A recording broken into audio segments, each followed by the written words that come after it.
Hi, it's Paul here again from the EFWU, the Equality for Workers Union. Welcome to the podcast. It's our third podcast of a series of podcasts. And today what we're going to do, we're going to explore the changing world of work, power and people.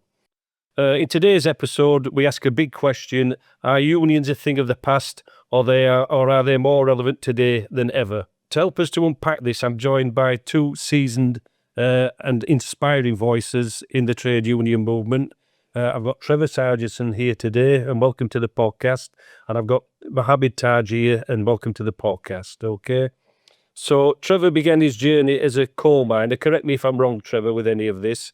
Back in the 50s, 60s. Is that true? Yeah. Yeah, I started in the mines in 1958 when I was 15. You didn't actually go down the pit until you were 16. And similarly, you couldn't join the National Union Mine Workers until you were 16 either. But I was down the pit at 16, worked there for a number of years, and then moved on into education later, as you know. Yeah, which I've got down here. Yeah. You became a member of the National Union of Mine. It was a close shop at that time. You had to be a member of the National Union of Mine Workers, and it worked very well. Which a lot of people, a lot of members, I don't think they'd understand that. What a closed shop is at that time, up till I believe the 80s. You couldn't work for an organisation, a company, or for the coal mining industry unless you were a member of a trade union. Just imagine that nowadays. And then you transformed into education, and you worked at Bradford College, and I believe you were the head of department for trade union studies. I became head of department for trade union studies, and later on moved on to be the TUC regional education officer for Yorkshire and the Northern region at that time. Yeah. Okay, that's great, Trevor. So we've got all that down here. So Mohammed Taj, we'll move on to you now, Taj. Many in Bradford know you as, I've got it down here, as a local hero. You started as a transport and general workers representative. I think you were the branch secretary for the Bradford branch. Yeah, correct. Correct, is it? In the 80s and 90s. Yes, have I got that right? Yeah. You've been a long-standing advocate for BAME workers.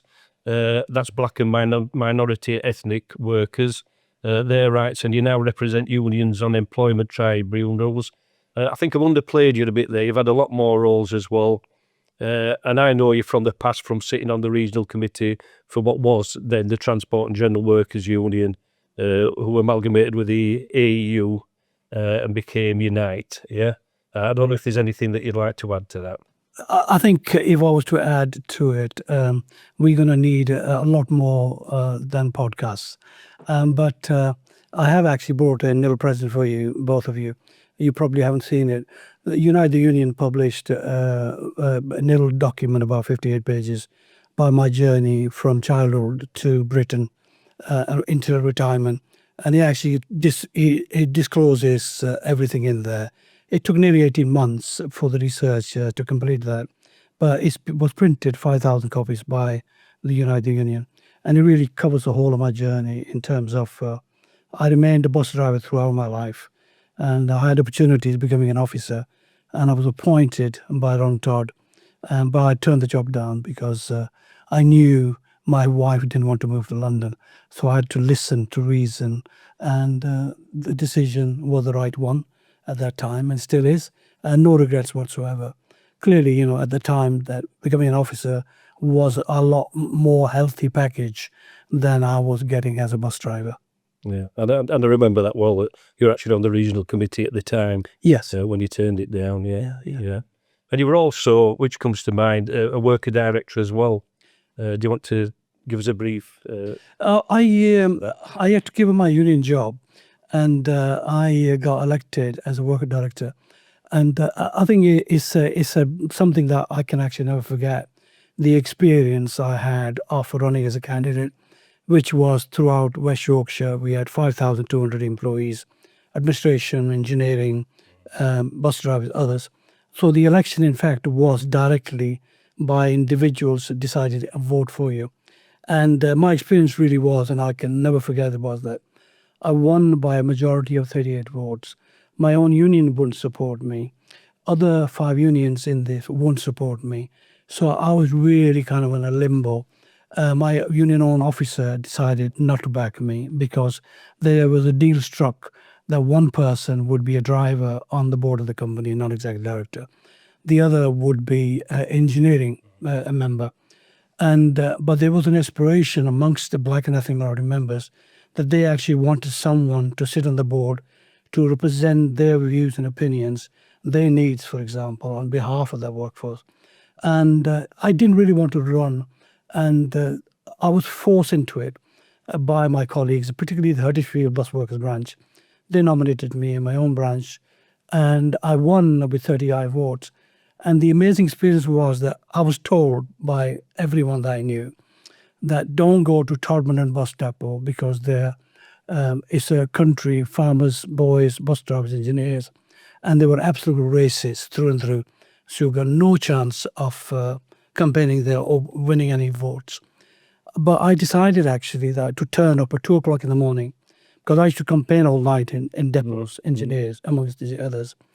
And when election result declared, it was counted depot by depot. And what really intrigued me was that I won by 38 votes. All 38 engineers and bus drivers who cast their votes in Todmorden, they actually voted for me. And that was what gave me the winning point. And I actually always look back at why did they do it? And to this day, I just don't know. But they did. But I did go and campaign on 3 times I visited. So I just turned up while they were having their dinner at 2 in the morning. I said, "Hi guys, my name is Mohammed Taj. I'm here on behalf of campaign."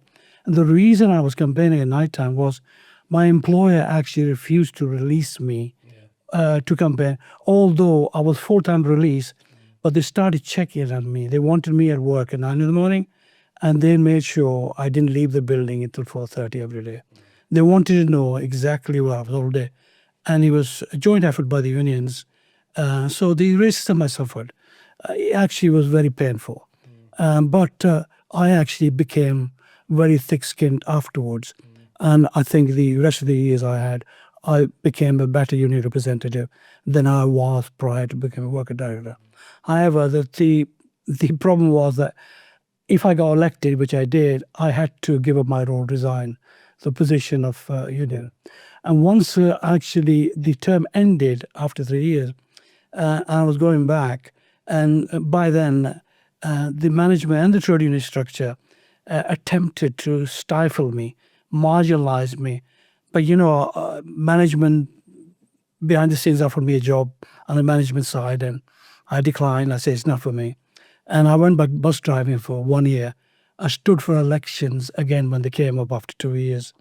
And in the election, the person I left behind me to look after the branch for a period of 5 years, I beat him by a huge majority. If I said to you that he only got 18 votes and the rest of the 600 came to me, you'd be surprised, and I was surprised because the people actually wanted me back. And after that, he stood against me every 2 years for the next 8 years for election, and then he decided to give up. And he moved out to Bradford, he went to Leicester. And so after that, I didn't have any opposition. I got re-elected unopposed every time. But I always enjoyed campaigning, and I loved the idea of being challenged at every occasion, because I felt that in a democratic process, you need a mandate for the workforce. And mine was a branch. There was always contests, and we used to have a shop steward committee of 22, and we used to have something like 45 people standing for elections for those 22 positions. Nowadays, you're lucky if you can get enough people actually standing, because there's always vacancies or there's no contest taking place. Yeah, it's true, is that? And it's the first time I think you've shared that story with me about Todmorden. I knew about the other things that you said. Todmorden is it's in Yorkshire, but it's on the border of Lancashire. But they were in Lancashire at one point, and some of them still wish they were in Lancashire for some reason. I don't know why. But at that time, I did work in the engineering there, but I worked on days, so you probably wouldn't have known that if you campaigned at night. But I remember you campaigning and getting on the buses and leaving leaflets and everything like that. Yeah, quite a few years ago, but I remember it well. Okay, thanks for that, Taj. So we've got a few questions here.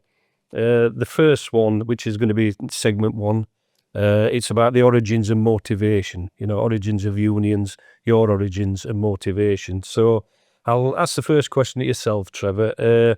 Tell us a bit about your early background and where did your journey begin? Well, I think the journey began obviously when I started work.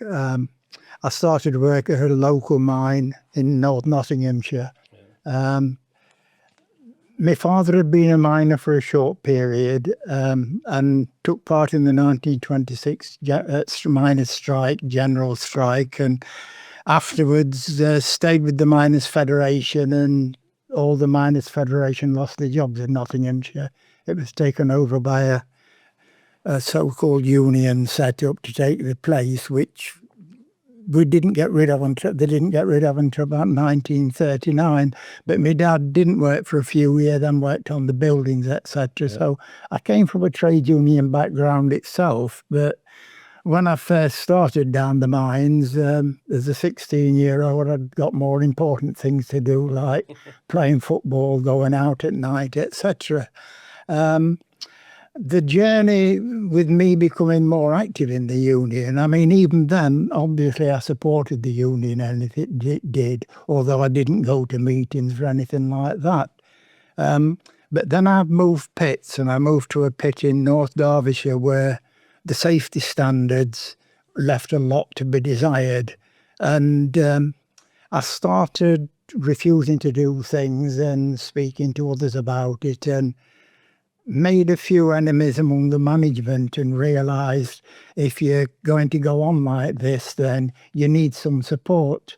And I got more active in the union. From there, I went on union schools, became a union representative myself, and that's where the journey began. Right. Okay. And it was all to do with health and safety at the time. You started off as health and safety, yeah. Okay, then. I think, Taj, you've said about this, the book that you've written. I don't know whether you want to, just give us a brief of, where you started off as to where you are now sitting on employment tribunals. Well, my journey started in 1966. I was 14 and a half years old, and I left this village in Kashmir, in Mirpur. This is the Pakistani side of Kashmir. And my father called us over to England along with my mum, brothers and sisters. And we arrived here in 1966, same year, the last time Britain won the World Cup in football. And the same year that Bradford University was opened in 1966 by Wilson, Harold Wilson. And so it was a good year was for Bradford when I arrived here. But my journey started there because our father decided to call us over. And when we got here, my mother, my brother and sister, all was diagnosed with TB. And I was the only one actually wasn't diagnosed with it. So everyone got immediate treatment. I could not speak a word of English because I had very late education because I was ill up to the age of about 7 or 8. So I didn't go to school till I was 9. So I really had to go to school here for 3 months. And those days you had to leave school at 15. So after 3 months, I left in July. And my father was very keen for me to be able to articulate myself in the English language. So he pushed me to go to Bradford College. And there was a course for overseas students, English for overseas diploma course, which I started. But after a year and a half, the second year, I couldn't complete it because I was the eldest member, the child in the family. My father was struggling with finances and everything else. And I remember he bought his first house for £150. And those days... Bought a house for £150? £150, a back-to-back house in Bradford. And my best experience was that I had to go to make a repayment for the private loan my father got with solicitors from A.V. Hammond Companies in Bradford, Piccadilly, Upper Piccadilly. And when I went, my father showed me the place on a Saturday morning because he used to work nights, 12-hour shifts, 5 days a week. And he said, look, I'll take you there, I'll show you by walking where we live from. And he made the payment. So I went on first Saturday, second and third Saturday. I went, and Norman Bishop, the secretary, Barbara, she was ill and she was not there. So I rang the bell and Norman Bishop himself came out. And what I didn't know, he actually was a personal friend of my father's. So he looked at the book and he said, are you Mr. Shafi's son? And I said, yes. And he says, oh, you come to make the payment? I said, yes. And then he asked me another question. When did you, eventually found out afterwards, when did you arrive in England? My father told me if he didn't understand it, you just say, me no understand or me no understand English. And that's what I said. Anyway, in the afternoon, 2 o'clock on the Saturday this is, Norman Bishop turned up our house and knocked on the door. And I was shocked because I thought I've done something wrong. He's come to complain. And my mom couldn't speak any English. I couldn't. My father was asleep. So we woke him up and he came down and had a word. And he said, Mr. Shaf, he says, you haven't told me your family's arrived, the rest of it. Anyway, we spent a bit of time and he says, look, Shaf, if you don't mind, I would like to help and assist your son to actually get a foot in the door in terms of learning English. And do you mind if I take him to my home on Sundays? I've got another 1 or 2 Asian friends, their children have arrived there, can't speak English. And my father, obviously, in the Asian community, it was a great honor. A white person actually asking to do that. Agreed. So, cut a long story short, I went to his house for 7 years. And his 3 children went to Oxford and Cambridge. 4 children, 1 daughter and 3 boys went to Oxford and Cambridge University. His wife was a judge. He was a senior partner, ABM company. And, I say that I was a very lucky person because I was spending all day with them. And he actually took me to a synagogue, to a Catholic church. I learned lots and lots of culture. And I was able to actually get into understanding, have a better understanding. So that really was a great help and assistance, apart from the college courses. But then after about a year and a half, I really started, so I left. My father didn't want me to leave school. And I really got a job in textiles, 6 weeks in 6 companies, different companies in Bradford. Eventually, I ended up working in Brown Muffs, which was a private store in the middle of Bradford. Building's still there. It was like Harrods or North of England. So I worked there for 2 years as a training buyer. And after about just short of 2 years, I ended up actually having a major fallout with my dad because he didn't like me, the idea of having long hair, that I was part of the hippie movement. And so really mixing and mingling. And so I left home and I moved to St. Helens. I worked there for a number of months. And then my grandfather fell ill. And he invited me to come back. And I really had a good relationship with my grandfather. And he really had a better understanding than my father did. My father felt that I was kind of long hair in the community was really awful. I was seen as a loose cannon. And so therefore, I really was not interested in trade unions. I was not involved whatsoever. So during the period while I was working in textile firms, I did try to join the Dyers and Bleachers Union, and they won't let me join. There was a vacancy in the dye house. And those days was a closed shop, so you had to be a member of a union. So I said, I'll join the union. And they said, no, you won't. And one of the guys told me, foreman, he said, look, no good, you join the union. They won't appoint you because this is how it works. That's when I actually learned, and I was really hurt that just because of the colour of my skin, I can't actually get a job. It was an apprenticeship they were offering it to someone. I was the right age to do it. I was working there as a textile, working a night shift.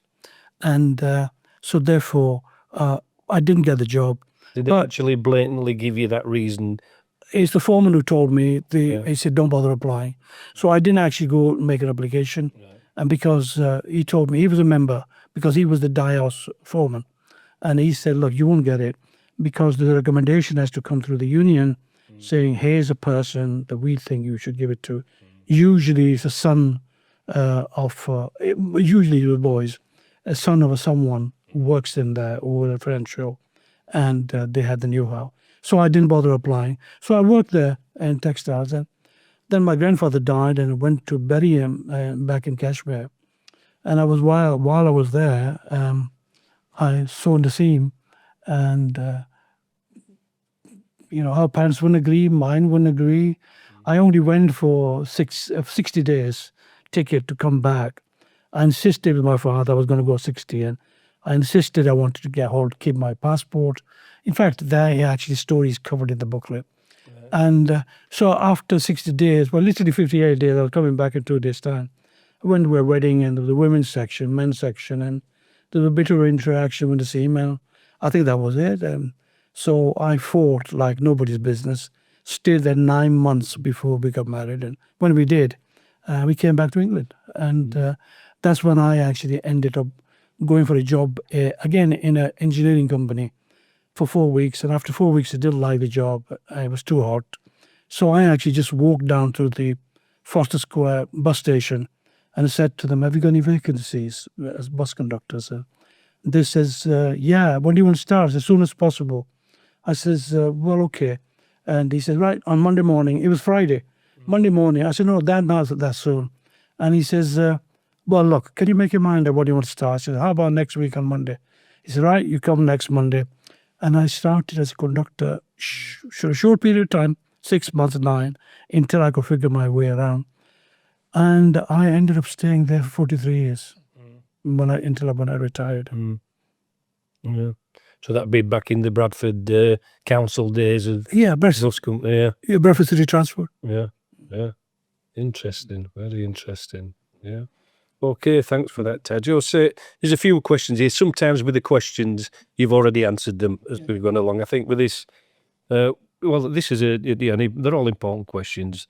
What drew you into union work? Was it a specific movement or a specific moment that sparked your interest, in trade unions for both of you, really, and also a little bit about your trade union education? Because I think, when you're either elected as, say, as a shop steward or, as they call it now, a union representative, you've obviously not got all the knowledge of employment law and everything like that, and it is a bit daunting. So if you can also touch a bit on how, you got your trade union education, either of you. If I start off on that one, as I said, first off, I came into it through the health and safety side. I was arguing with managers, and I realised I needed some support in what I was doing, and I needed to know more myself.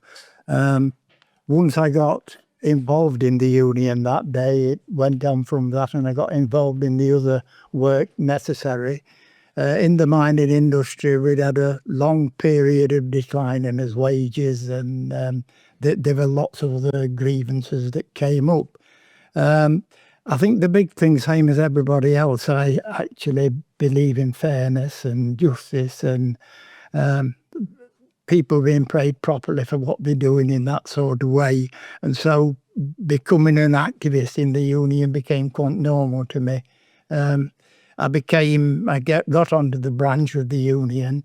The NUMs actually used to be organised different to most unions that we see. You don't have shop stewards where you have one representative for one part of the workplace. You elect a secretary, a president, and a committee that covers the whole pit. So you might have one part of the pit where there's no representatives on the committee and another part where there's quite a few. And teams would argue themselves with managers, etc., and then go to the branch if they've got problems in that sense. I became a branch representative, but also in the Derbyshire Miners, we had a Derbyshire Miners Day Release School, and I started going on the school in order to get a proper education. Again, it wasn't the same as the education that I know both yourself and Taj had, where you're looking at the role of a union rep. It was one much more to do with the wider economy, industrial relations, etc. Very interesting school, but the one thing it does that does help is it gives you more confidence in what you're doing. And I certainly got to know very quickly that when you're talking to managers, you feel a lot more confident when you know you're part of a movement than when you're trying to do it on your own. Yeah. And also knowing what your rights are as well. And knowing what your rights are and not I'm making up a few if you're not entirely sure. As you will. Okay, thanks for that, Trevor. Taj? I think it's a very interesting question you ask, and while Trevor's been talking, I've been thinking about it. So what was it that actually got me to join the union? I think, if I'm honest, I think it was a guilty conscience. And you may ask, actually, where does the guilty conscience come into this? I was on buses. I joined in February 1974. And I was a conductor for 12 months. I became a driver after that. Once I became a driver, then I used to be in a depot. Roughly, City Transport used to have 7 depots. So the depot was near to my house.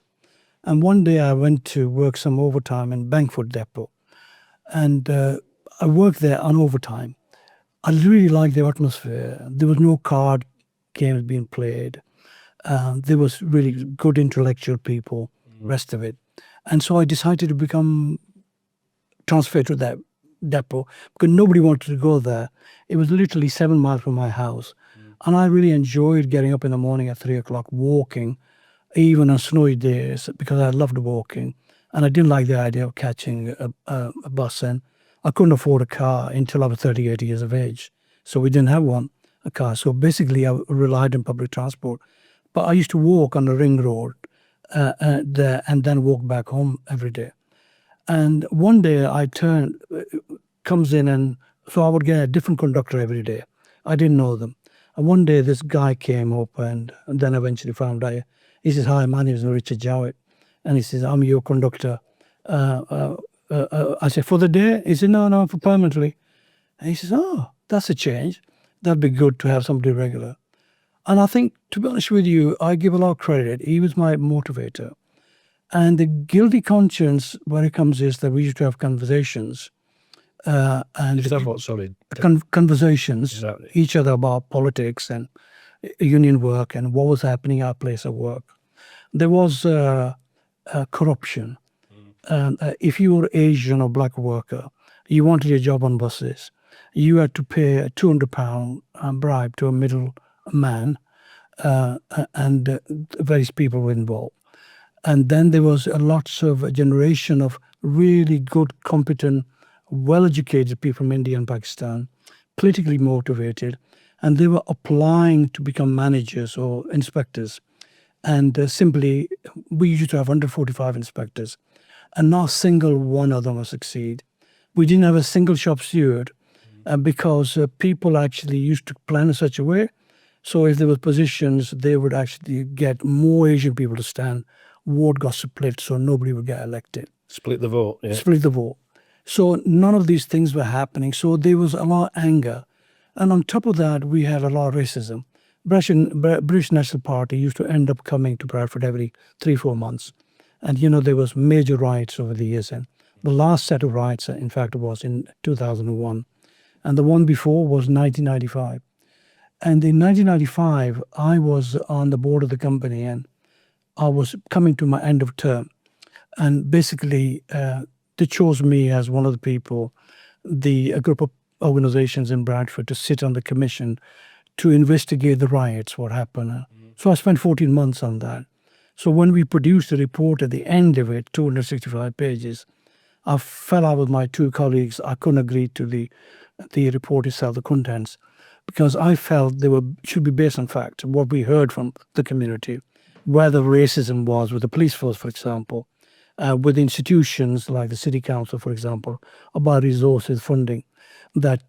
So therefore, those things were happening. But when I was working with Richard Jowett, and this issue came up, and he said to me, "What do you think about Asian people having to pay bribes to get jobs?" I say, "It's wrong." And he says, "What are you going to do about it?" He said, "Well, what can I do?" And he says, "Well, we can go to a union meeting." And I said, "All right, I'll come with your union meeting." So we went. He took us to the Transport Club. We had this meeting for 2.5 hours. And he came away and he said to me the next day, "So what do you think about the meeting? Did you like it?" I said, yeah, purely out of politeness. And he says, "Did you enjoy it?" I said, "Yeah, I loved it, actually, every minute of it." He says, "Right, we'll go next month again." And I says, "Oh, no." to be honest with you, looking back on it, I couldn't understand the matters arising, a point of order being raised. I found it frustrating.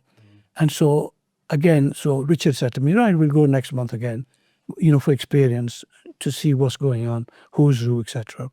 So next month, and the conductor and driver, you would work 40 hours a week together. So I saw more Richard than I saw my wife and children, 40 hours a week. And so we finished duty at 2 o'clock in the afternoon. He said, right, this evening, uni meeting, branch meeting, I'll see you at the transport. I said, yeah, I'll see you there. And when he came, I came down to town centre, and really, it wasn't, I didn't want to do it. So I caught a bus back, went home, I didn't go. And the next day, Richard said to me, you didn't turn up. I said, to be honest with you, Richard, I found it really boring. It was frustrating. He said, well, why didn't you tell me? I'm only doing it to help your countrymen, your people, and you. And if you and I are interested, he said, why should I be interested? And that's where the guilty conscience came on my part. And, I said, yeah, I'm wrong. So I decided, I said, we'll go to the next meeting. He said, no, we won't. But I said, no, I insist. So we went to the next meeting, and the meeting after that. And I could tell you that we got to a stage where Yorkshire Post carrying out investigation. And I'll cut a long story short. There was, I knew when the story was being published. The Evening Post were publishing it, and they published the story. And I was behind it, assisting the researchers and the reporters. What year was that? That would be 1977. Right. 77 to 78. And the story broke. There was an investigation took place. Personal manager had a heart attack during the trial, and he died. The union representative, the job I did after many years as branch secretary, Transport Workers Union, Tommy Shuttleworth, he was the branch secretary. He went to prison for 18 months. And there was a guy called Kohli from Kenya. He went to prison for 9 months for his role. And if I said to you, the real crooks, the real masters were behind it, in fact, got away with scotch-free because they had a really good barrister. And then we brought in the Commission of Racial Equality nationally to carry out investigation into failure to promote, and they found against the company, City Transport. So they set a plan for 3 years where they suddenly started appointing people, inspectors. So when we saw those gains and the first elections that took place, they wanted me to stand as a shop steward. And I says, no. I actually pushed my conductor, Richard. We're no longer driving conductor anymore. And so I said, Richard, you stand. I think you'll make a good shop steward. And he said, why not you? I said, look, my English isn't good enough because you want people who are articulate, who can actually marshal an argument. I think you're really good at it. So Easter for election, he got elected. Another group of youngsters got elected. So I was involved with the Workers' Revolutionary Party people, Social Workers' Party, for example. Real, bunch of good comrades, I would say to you. And so really, I didn't stand for election. 2 years after, they nominated me, seconded me without questioning me. And then they took me to sign the paper saying I accept the nomination. I did. And when I got elected, I had the highest vote amongst all the people, so highest number. And I think that was my starting point. And I was quite astonished. I didn't quite understand why people voted for me. But they knew that, in fact, we broke the scandal. Because after that, there was no bribery, there was no corruption. You could get a job properly. So we had a huge, big fight for many, many years to come after that. So that really was my involvement with the union structure. And when I did join and I did become a shop steward, there was a period at 1979 that I worked on a project at the Trade Union Study Centre, along with Bill Morgan Cooper. He was a lecturer. And there was a vacancy created. There was a project created by the TUC, Bradford College, and Commission of Racial Equality nationally. They provided the funding. And they wanted me to apply for the job, and I didn't. Eventually I did, and I got it. So basically what it was, that I had to recruit people, go to speak to trade unions, and employers. And in that period, I think it was about 70 people. In 12 months, we recruited to attend courses and teach them trade unionism. They were all Asian black workers. Now, at that point, the course were called Shop Street Course for Black Workers. And after 12 months, we discovered the Asian people weren't coming forward. And because I picked it up from people, he said, well, I thought it was that for purely for black people. Because Asian people didn't see them as black. I saw myself as black, and I still do this day because it's political terminology. Unify people and fight together on issues, campaigns. And then if you notice, in fact, the BME structure, black and Asian, ethnic minorities, for example, it came about, the TUC changed it. And so there really, for me, the whole campaign started. And at that point, I discovered, in fact, there was racism in the trade union movement. And so that really got me involved, the regional structure. And I would say to you that the biggest catalyst for change actually was, helped us, assist us, was with Bill Morris. When he became the National Officer for Bus Workers, National Secretary from Birmingham. And we had 33% of employees, bus drivers, conductors throughout the UK who were black and ethnic minorities. And he was, sorry to interrupt you, he was the first black General Secretary of a trade union, Transport General Workers Union. He was. And when he stood for election, and in fact, I was worker director at the time, I took 3 weeks of holidays to campaign for him. Because when I saw the racism that was taking place in Wales, in other parts of the country, and I actually took holidays, and I was sleeping in a print shop in Barnsley, printing leaflets all night, and then leaving at 4 o'clock in the morning to go to Scotland or Wales to deliver literally tons of leaflets. I had a Land Rover Discovery which could take the weight. A car couldn't do it. There was so much. So they said, right, you're the one. So I was working with the print shop. And then during the day, in fact, I was driving, delivering these leaflets for 3 weeks. And Bill Morris, in fact, won. And, there's not enough people in the trade union movement who credit him for what he did because he opened lots of doors. Let's not forget, we wasn't suffering trade unionism, a problem with the trade unions and employers. We also actually had another front to fight. Likes of me and many others. There was Bernie Grant, who became an MP in London, a part of it, another group of people, Diana Abbott, for example. They, in fact, were trying to set up a trade union for black workers alone. I was opposed to the idea. Many of us in the TNG was opposed to this idea. TUC wouldn't recognize and wouldn't give us representation, direct elected representatives sit on the General Council. We had to fight that for 15 years.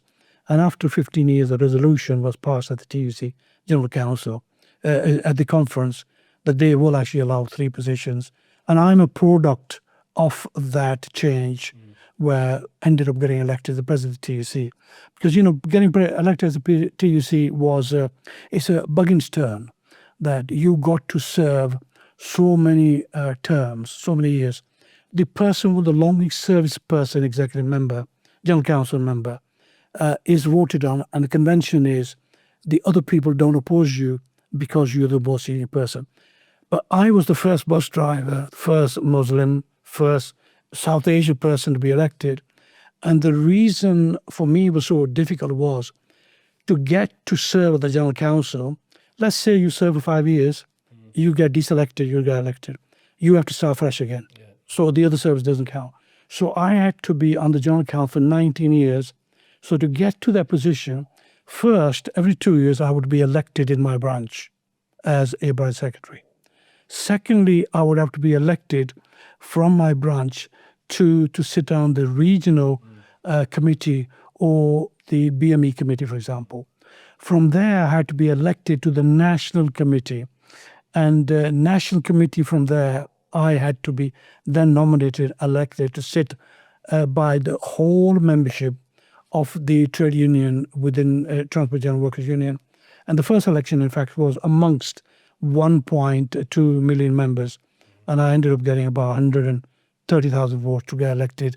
That was the point. But then we had to change the constitution and the structure. And the constitution change, for example, really is a long story. And I had to find a role to play. And I had to decide, am I going to be a rebel like I was at the 18 years of age?